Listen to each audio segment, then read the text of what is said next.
तुमच्या अकाउंटमध्ये ₹0 असतील तरीही चालतील, पण तुमच्याकडे इमर्जन्सी फंड नसेल तर तुमचं आर्थिक आयुष्य शून्यावरती येऊ शकतं.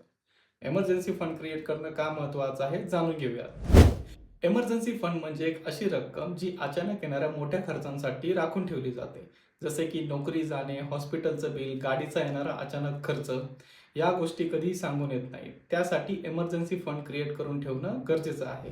इमर्जन्सी फंड क्रिएट करत असताना सर्वात पहिला प्रश्न येतो तो म्हणजे किती रक्कम ही इमर्जन्सी फंड म्हणून काढून ठेवायची. थंब रूलनुसार तुमच्या महिन्याच्या खर्चाच्या किमान 6 पट आणि आयडियली 12 पट इमर्जन्सी फंड असणं आवश्यक आहे.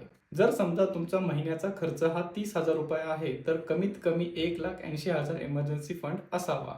जर तुमचे कुटुंब मोठे असेल किंवा तुमच्यावरती EMI असेल तर कमीत कमी 9 ते 12 महिन्यांचा इमर्जन्सी फंड असणं अधिक चांगलं. दुसरा महत्त्वाचा प्रश्न म्हणजे इमर्जन्सी फंड हा कुठे स्टोअर करून ठेवायचा. लक्षात घ्या, इमर्जन्सी फंड ही एक गुंतवणूक नसून ही एक लिक्विडिटी आहे. तुम्हाला जेव्हाही गरज भासेल तेव्हा तुम्हाला काही मिनिटात तो पैसा मिळाला पाहिजे. यासाठी इमर्जन्सी फंड हा योग्य ठिकाणी स्टोअर करणं गरजेचं आहे. जसं की लिक्विड म्युच्युअल फंड, हाय इंटरेस्ट सेव्हिंग अकाउंट्स किंवा स्वीप इन FD, जेथून तुम्ही काही मिनिटात हा पैसा काढू शकता. त्यानंतर प्रश्न येतो की इमर्जन्सी फंड हा क्रिएट कसा करायचा. हळूहळू सुरुवात करा. महिन्याला 2 ते 3,000 रुपये बाजूला काढा. तुमच्यावरती काही EMI किंवा तुमची इन्व्हेस्टमेंट असेल ती थांबवा आणि पहिल्यांदा ही गोष्ट तयार करा. कारण इमर्जन्सी फंड म्हणजे तुम्ही तुमच्या फ्युचर सेल्फला दिलेली एक सिक्युरिटी आहे. बऱ्याच लोकांचा असा समज असतो की अरे काही होणार नाही, पुढचं पुढे पाहून घेऊ.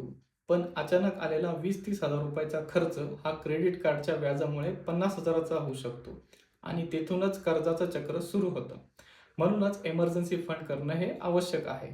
तर आजपासूनच आपल्या फायनान्शियल सेफ्टीला सुरुवात करा. इमर्जन्सी फंड स्टोअर करण्यासाठी आणखीन काय पर्याय असतील तर कमेंट बॉक्समध्ये नक्की सांगा आणि माइंडफुल मराठीला फॉलो करायला विसरू नका.